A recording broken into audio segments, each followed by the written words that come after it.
जय जगन्नाथ जय श्रीकृष्ण।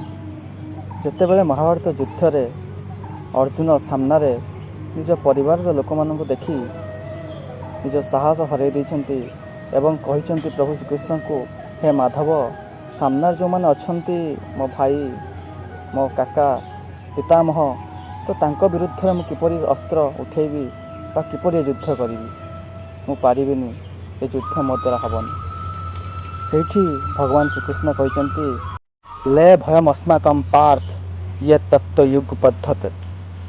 यार अर्थ ये नपुंसकता तुमको शोभा दौना, युद्ध करने हूँ तुम कर्तव्य। तुम्हें केवल सेटा कर जोटा तुम हाथ में अच्छे। पराजय और विजय तुम हाथ में ना, किंतु युद्ध करने हूँ तुम कर्तव्य। तुम तुम कर्तव्य कर, आ तुम कर्तव्य पथरे तुम आगू जा। आ गोटे कथा मन रख, मु तुम सांगरे अच्छी माने धर्म तुम सांगरे अच्छी।